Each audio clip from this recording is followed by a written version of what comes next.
We have unlocked all of Southpaw Deep Space 9 Season 5. Season 6 will be available exclusively on Patreon or Substack.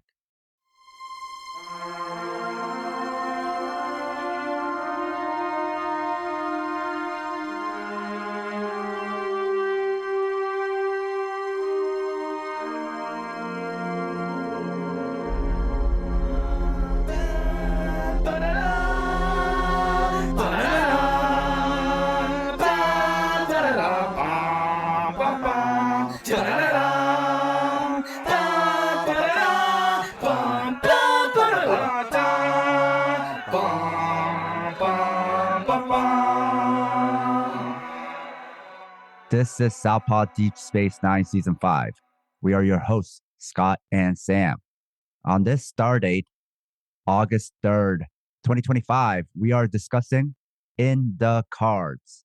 Scott, can you tell us about this episode? Of course I can. The crew and the ship are in a weird vibe as the possibility of a hot war with the Dominion gets hotter. Ben has a dinner with all of his people. He makes this beautiful feast, and people are just not there physically and emotionally. And Jake is just really worried about his dad and just wants him to feel better. And Quark tells Jake about an auction that he's having that he says is going to aid Bajoran kids, with him noting that he will be taking something off top. And he's no NGO, you know what I mean? And there will be a mint condition Willie Mays rookie card, Willie Mays being a baseball player that everyone loves. We know that the Ciscos love baseball, and Jake figures that he'll try to buy it. And he says, how hard can that be? Gentle foreshadowing. Jake will need Latinum, which is the currency that most people that use currency use in the Star Trek universe, and he doesn't have any because of space utopian communism. So he asks his roommate and best friend, Nog, for some Latinum, and they have this very interesting conversation about the capitalist ideal and whatever you call the Federation ideal. Like I wouldn't call it space Marxism. That's a more complicated conversation. But the idea of a scarcity society that has no money versus, a hyper individualized capitalism. And Jake guilt trips Nog to give him 5 bars of Latinum. I do not know how much that is, but it seems to be a lot. And that can sometimes be an issue. Anywho, Ben is playing his baseball. Kai Wynn comes through with Kira. She dismisses her in like a weird way, asks for a walk with Ben. Kai, as she often does, is like playing games with Ben, and he says, get to the point. And she says she's going to meet with a representative Dominion to try to prevent a war. Ben promises that he wants to do whatever it can take to stop a hot war, and will do whatever he can do to help Bajor. Because remember, Bajor is pretty much next to the wormhole. So they would be a very vulnerable target if the Dominion were to attack them. At Quark's, there's a bidding war for all these things, and the card is connected to some other items, and Jake and Nog lose when another excitable person pays with 10 bars. It's because it's an Andorian chest with some Vulcan bracelets and a Bajoran mandala, some translators, some sort of science thing. So Nog asks Jake to drop it. Jake is determined. He's really hyper focused on this kismet of baseball to help his dad.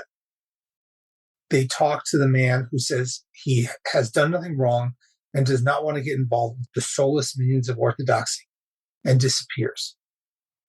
Weyoun, who is the cloned person of the Dominion, who, I forget which number Weyoun this is, but we've seen that Weyouns are clones. And he shows up and jokes, and Ben says that he does not care for him and does not care for the Dominion and doesn't want to do pleasantries. They will never be friends. And Weyoun is like, we're going to see each other a lot, so we might as well be buddies. The person who has acquired the baseball card, we realize, is a man named Dr. Geiger, who asks to talk with Jake and Nog. They meet in his quarters, and he talks about conspiracies and, again, the orthodoxy thing, and agrees that he will trade for the card for some very random, seemingly, supplies. Because he's creating a cellular regeneration and entertainment chamber, because he's trying to keep cells from getting bored, because he feels that bored people die soon. So if you're not bored, you can live forever. Jake and Nog think that he sounds a little out of his depth, not playing with a full deck of cards, maybe having some trouble mentally, but they decided they're going to play along. And for whatever reason, they think the list of his demands are not threatening because, whatever. So Jake and Nog go to meet with Miles to ask for a Cardassian power strip, and Jake and Miles barter to do some work for Miles, so Miles can go to a hollow suite and hunt rabbits and just chill out in exchange for the power cell. The scavenger hunt begins. For 5 liters of anaerobic metabolites suspended in a hydrosaline solution, they go to Dr. Bashir, who's been feeling pretty down because he was going out with Lita. Lita and him broke up. Lita's now with Rom. And Lita kept his Kuluka, which was his teddy bear, and will trade the 5 liters for the bear. Nog, in a kind of creepy thing, steals the bear from a sleeping Lita. Again, whatever. Kai Wynn and Ben drink tea. Wei-Yun agrees to sign a non-aggression contract, which Ben feels will tear Bajor further from the Federation. But remember, a few months ago, it was Ben that suggested that they don't join the Federation, that they start doing this thing. However, they do have, they have a contract, and the Federation has agreed to protect them. And Ben continues to promise protection, which Kai Wynn feels is bigger. And again, as we mentioned earlier, Bajor's proximity to the Dominion makes them feel part of the hit list, and actually asks Ben, who is the emissary of the prophets, which are the celestial beings that the Bajoran faith is based on, says that she will follow his lead. Ben says that she should buy time, play it cool, options open, and asks her to trust him. And she reads his pa and nods. Jake brings the doctor half of the things. Again, Geiger's working on some strange stuff, and it's humming. And Wei-Yun happens to be right above there and is hearing it and is concerned. Jake then goes to his quarters where Nog is listening to opera, Klingon opera, to try to do some help for Worf. Again, they start fighting over this continuously large scavenger hunt, because Jake is writing Kira a speech, and they get all the supplies. They go to Geiger, and Geiger is gone. All of his stuff is gone.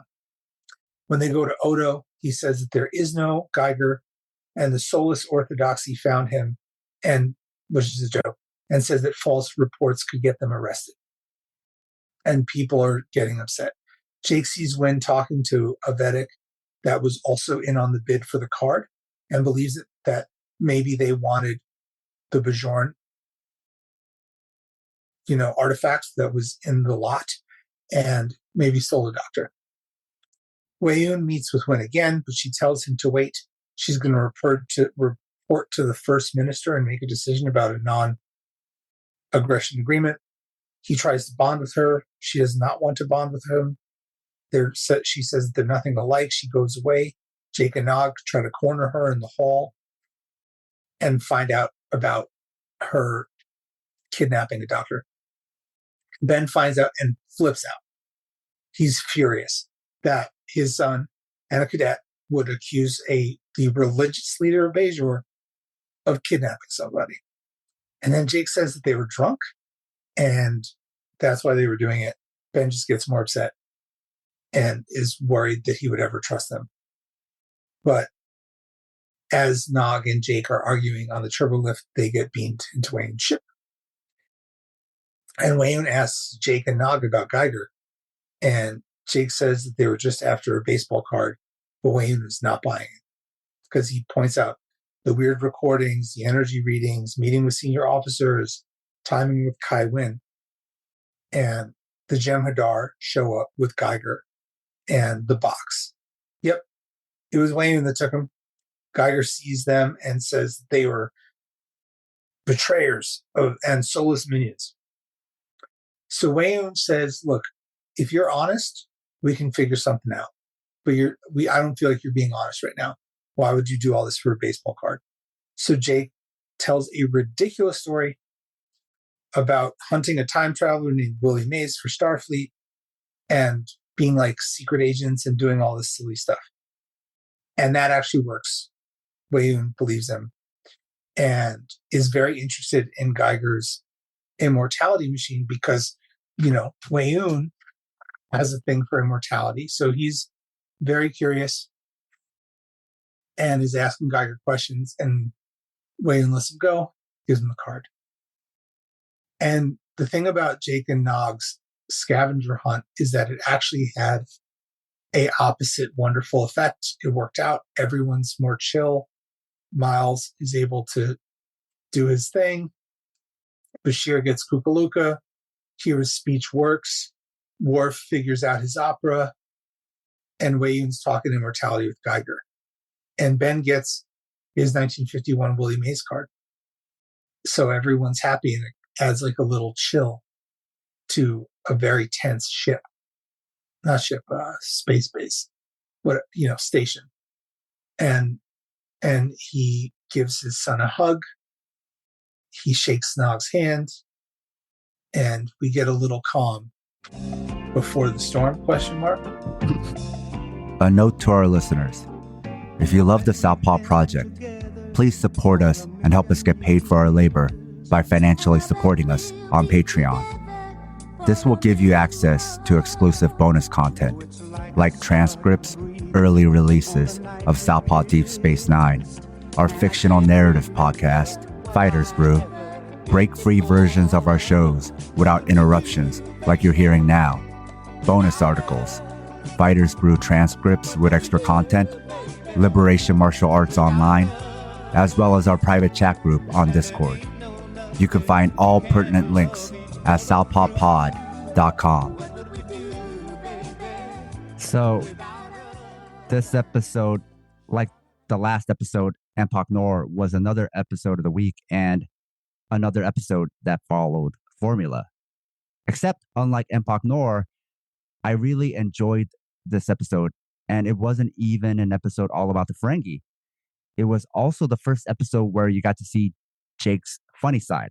The formula for this episode was cute because it's a formula I'm used to in children's stories or kids shows where you do a series of favors or trades to get to the big trade, which was really appropriate because it's about a baseball card, and trading baseball cards is a big part of the hobby.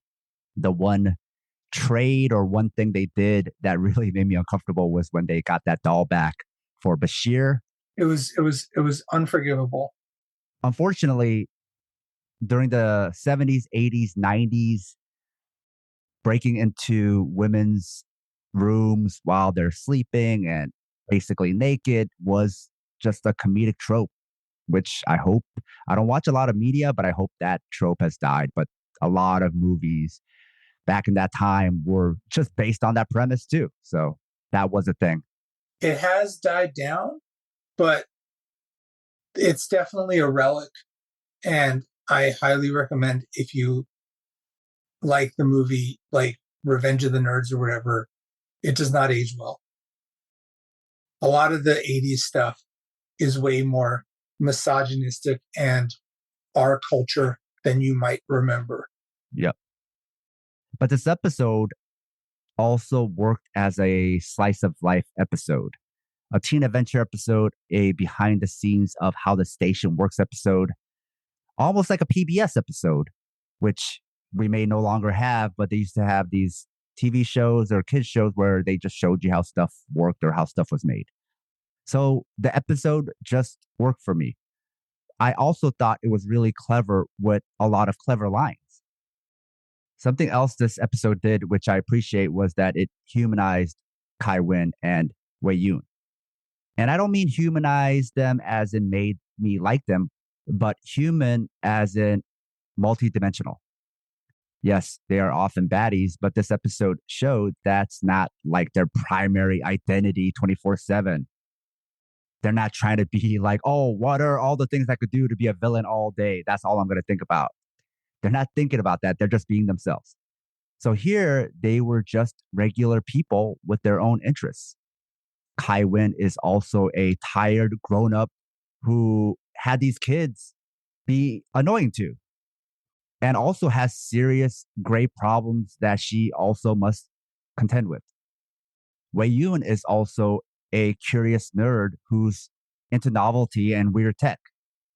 Through Jake and Nog, you got to see characters when they had their guards down, when they're not around other grown-ups, where they have to be adults having to do their roles.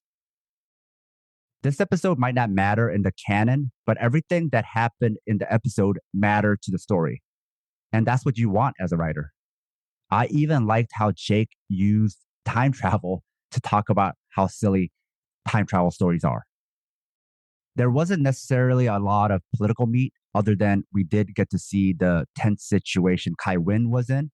And yeah, she's not black or white in this one, where she's not like, hey, in this situation, what's the worst thing to do here? No, she's torn and trying to do the right thing, because even villains aren't like trying to make every decision to maximize harm or to benefit. In fact, she's much more complicated than that. It also highlights that just as she's not just a cartoonish baddie, the Federation itself is also not a cartoonish good superhero. She wisely knows she can't trust the Federation either, and Cisco knows he's not offering Bajor anything either. Wei Yun was there for the negotiation, but he too isn't 24/7 trying to maximize negotiations or thinking about the Dominion 24/7. He also has regular moments like the rest of us and gets into niche interests and can also make friends. Everyone has a job, and that can overlap with the person, but isn't necessarily the person. Cisco is all about the uniform, but that's not all he is. He's also obsessed with baseball, and that has nothing to do with the Federation. That's just his own thing. Much of this episode was about the people behind the uniform and roles. Everyone was discovering their inner child, inner hopes, inner worries, inner interests. The things they had before they had to become something other than human, which is known as adults. Scott, what did you think about this episode? So often, penultimate episodes of seasons are chilled out to just sort of not overdo it, especially in 90s TV writing. In our current TV writing, sometimes they amp stuff up so much during the penultimate episode. But this episode is just sort of to foreshadow that things are bad, people are stressed out, and a war is possibly on the horizon. But instead, like, focuses on a funny, silly little side quest again that possibly pokes fun at the silly time travel tropes that happen. I liked it. It was a very good regular episode. I don't have like a ton of like insight about it. It was good. I enjoyed it. I gave it 3 stars. And yeah, it's just like fun. It was a fun little episode. Yeah. Kai Wynn is always deliciously annoying. Wei Yun is deliciously annoying. I really enjoyed it. So this is some nerdy stuff. I really enjoyed Klingon opera. It made me want to search Klingon opera because I don't remember it being actually done before. Scott, can you tell us about the next episode? It's a season finale, baby. Ooh. Until then, Ta-na-na-na.